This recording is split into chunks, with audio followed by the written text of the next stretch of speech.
3 people are dead on a cruise ship in the middle of the Atlantic Ocean. A British crew member is fighting for his life.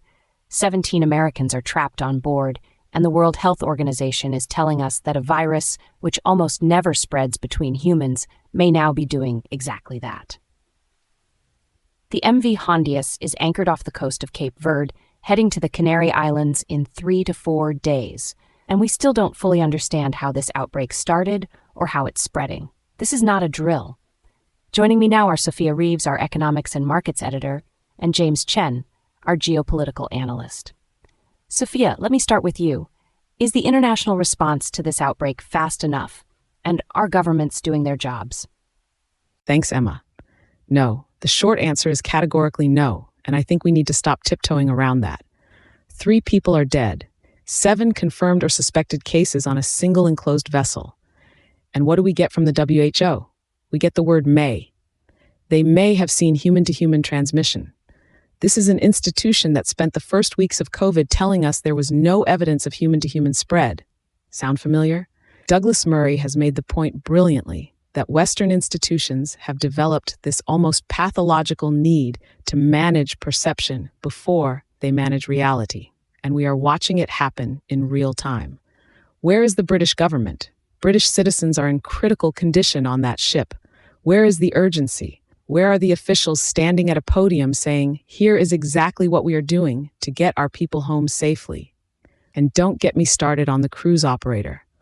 Oceanwide Expeditions has a commercial interest in managing this narrative, and I'd bet my career that the passengers' access to clear information has been filtered through a corporate communications department every step of the way. But Sophia, to be fair, isn't the WHO in a difficult position here? They're coordinating across multiple jurisdictions, multiple nationalities, a ship in international waters. Surely this kind of international coordination is exactly what multilateral institutions exist to do. And James, what's your take on this? Is Sophia being too hard on the institutions here? Well, look, Sophia is right that the response has been slow, but I think she's conflating 2 separate problems. The institutional failure is real, but here's what I think she's missing. The more urgent and frankly more alarming issue is the epidemiology itself. We are potentially looking at a hantavirus strain with human-to-human transmission capability. The case fatality rate in this cluster is running at roughly 43%, 3 deaths from 7 suspected cases. The Andes virus, the only hantavirus strain with documented sustained human-to-human spread, kills between 25 and 35% of those infected.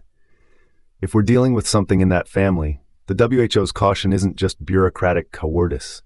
It's because the scientific implications are enormous, and they don't want to trigger mass panic before they understand what they're dealing with.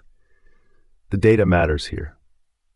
You can't scream pandemic every time you have a cluster before you know the mechanism of transmission. I hear what James is saying, but with respect, that misses the point entirely.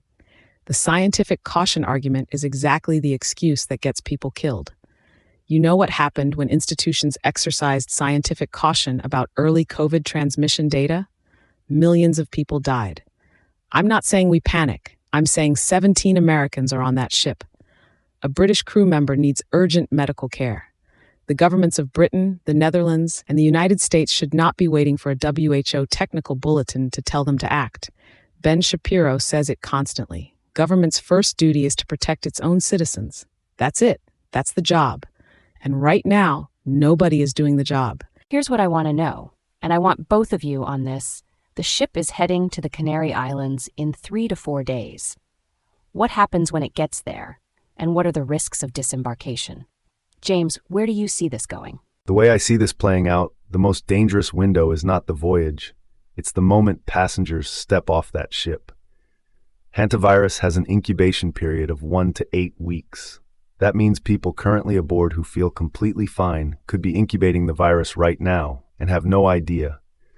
If human-to-human transmission is genuinely occurring, the ship is a vector, yes, but so is every passenger who boards a flight home from the Canary Islands. Spanish health authorities need to be running comprehensive screening, implementing a meaningful quarantine protocol, and coordinating with the CDC, the ECDC, and the UK Health Security Agency before anyone disembarks. The trajectory suggests that if Spain treats this like a standard maritime health event, they will regret it. Here's what concerns me most: the complacency that follows the crisis-managed announcement. The moment that ship docks and officials hold a press conference saying everything is under control, the public attention moves on. But those passengers go home. Some of them are asymptomatic. And if one of them is carrying a hantavirus strain capable of human-to-human transmission into a European city, into London, into Amsterdam, into New York, the window to contain that closes very fast. History tells us that the most catastrophic outbreak failures happen in the gap between we've contained it and we haven't. That gap is where the MV Hondius sits right now. Sophia Reeves, James Chen, a sobering and frankly frightening analysis. One thing is absolutely clear tonight. If there is anyone in a government health ministry who is treating this as a box-ticking exercise, the people on that ship deserve a great deal better, and so does the rest of the world.